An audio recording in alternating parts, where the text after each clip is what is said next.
है कि मैं चुनौती देना चाहता हूं रमन सिंह जी को कि अगर उनके प्रशासन और शासन में हिम्मत है तो किसानों को रोक के दिखाएं फसल लेने से। अगर वो किसानों को रोकते हैं तो हम उद्योगों का पानी काट दिया जाएगा हमारी पार्टी के द्वारा। किसी भी हालत में किसानों का पेट पे लात नहीं मारने देंगे। हम किसानों के साथ कंधे से कंधा मिला के खड़े रहेंगे।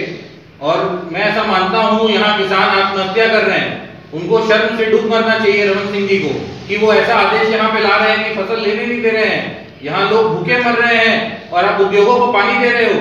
यहाँ किसानों के लिए डैम बनाए जाते हैं, वो पानी उद्योगों को जा रहा है। यहाँ पे नए उद्योगों को स्थापित कर रहे हो आप, जबकि किसानों को मना कर रहे हो फसल लेने से। तो किसी भी हाल में किसान को अगर रोका जाएगा फसल लेने से, हम कानून को तोड़ेंगे। सबसे आगे हम किसान के साथ खड़े रहेंगे। छत्तीसगढ़ में सबसे बड़ी समस्या सड़क की है। अब कहीं भी चले जाइए सड़क बहुत ज़्यादा दुर्दशा है। आम आदमी पार्टी के इससे पहले आपके वो गोपाल राय जी भी आए थे, उन्होंने भी मतलब ट्वीट भी किया था। लेकिन कहीं ना कहीं आम आदमी पार्टी की कमी खलती है छत्तीसगढ़ में, खुल के उतना सामने नहीं आ पा रही है, विरोध दिखता नहीं है कहीं भी। बिल्कुल आपकी बात में मैं सहमत हूँ। तो हम लोग का ये जो प्रोसेस चल रहा है ना, उसी का एक नमूना है। हम अभी 1.5 साल पहले हमने पूरी ताकत से अपनी चीजों को खड़ा करना सीखा है। तो अभी हम घर मजबूत कर रहे हैं। घर मजबूत हो चुका है, मोटा मोटी हो चुका है। मार्च के बाद आपको दिखेगा कि कैसे ये सरकार तड़पती है। मार्च के बाद इन लोगों का जीना हराम करना है हमें। हमारा संगठन मजबूत हो जाएगा। और जहां किसानों की बात, देखिए हमारा स्लोगन ही है 2600 में धान देवो हर लइका ला काम देवो। हमारा ये संकल्प है, स्लोगन नहीं है। हम संकल्प करते हैं। हमने दिल्ली में संकल्प किया कि बिजली हाथ पानी माफ, हमने पहला काम वही किया है। आते साथ कि सबसे पहला काम करेंगे यहाँ किसानों की बात करेंगे। हम मुआवजा देते हैं 50,000 रुपया हेक्टेयर दिल्ली में, कोई सरकार नहीं देती। पहला काम हम वही करेंगे।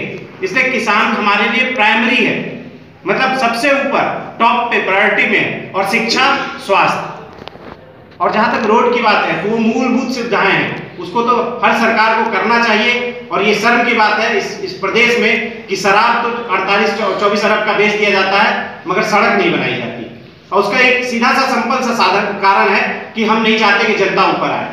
जो यहाँ के सरकार है वो नहीं चाहती है, यहाँ के मंत्री नहीं चाहते। मंत्री 3600 करोड़ और 36 अरब का घोटाला कर सकते हैं, किसानों की भूमि हड़प सकते हैं, मगर किसानों का जान नहीं बचा सकते, खरीफ फसल को रोक सकते हैं। बस ये देखिए, आप डिफरेंशिएट कीजिए ना कि क्या सरकारों में अंतर है। नक्सल मुद्दे को आप किस तरह से लेते हैं, उसे किस तरह से हैंडल करेंगे? सर मुझे लगता है कि छत्तीसगढ़ में नक्सल मुद्दा है ही नहीं। यहाँ पे जो वर्ल्ड बैंक का पैसा आता है, उस पैसे को पाने के लिए रमन सरकार ने ये मुद्दा बना रखा है। इससे पहले जो नक्सली हमले हुए हैं, कांग्रेस के नेता भी मतलब उसमें शहीद हुए हैं, उसमें बहुत सारे नेता शहीद हुए हैं। लेकिन हमले हैं वो कहीं नक्सल नहीं है। मैं तो बस्तर तक जाके होके आया हूँ सर, मुझे तो कहीं कष्ट नहीं हुआ। मुझे किसी ने कहीं नहीं रोका। मैं 2 बजे रात तक बस्तर घूमा हूँ। मेरा क्वेश्चन सुन लीजिए पहले, आप मुझे बोल रहा हूँ। मेरा बोलने का मतलब यह है कि जो वहाँ पे हमला हुआ है उसकी जांच बैठाई गई थी। जांच में जो रिपोर्ट सामने आई वो अभी तक सार्वजनिक नहीं की गई। और उसमें आम आदमी पार्टी भी अभी तक उसका विरोध नहीं करी है कि क्यों जांच रिपोर्ट सामने नहीं आ रही, सीबीआई जांच क्यों नहीं हो रही है। उसकी सामने आना चाहिए ना तथ्य। इतना साल हो गया अभी तक। बात से सहमत हूँ।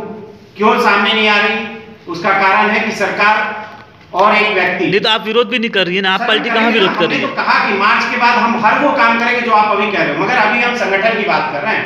हम अभी संगठन के प्रोसेस में हैं और एक साथ 10 काम नहीं कर सकते। एक साथ एक काम कर रहे हैं, हम संगठन की बात कर रहे हैं और मुद्दों को कलेक्ट कर रहे हैं। आपने कहा नक्सल पे हमने पूरा रिसर्च अपनी टीम बिठा रखी है और 2 विधानसभा इफेक्टेड है। उसका कारण एक ही है कि सरकार नहीं चाहती कि वहां आम जन तक अप्रोच हो, क्योंकि वहां खनिज संपदा इतनी है कि अगर आम जन अप्रोच करने लगेंगे तो चीजें बाहर जाने लगेंगी।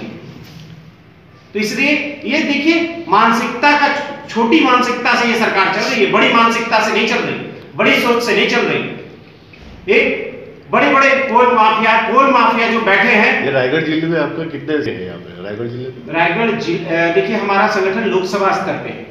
जैसे अभी हमने स्टेट में एक टीम बन गई है, उसी तरह यहाँ पे भी रायगढ़ लोकसभा पे हमने 2-3 लोगों को सिर्फ प्राइमरी प्रभार दिया है। हम विधानसभा पे टीम अनाउंस जनवरी 31 के बाद विधानसभा पे टीम अनाउंस करने वाले। मोटा मोटी अभी जो हमने पिछला संकल्प यात्रा निकाला था, तो रायगढ़ से 2500 लोगों का हमारे पास डेटा आया है और एक्टिव सदस्य अभी हमारे पास 340 या 45 है रायगढ़ में।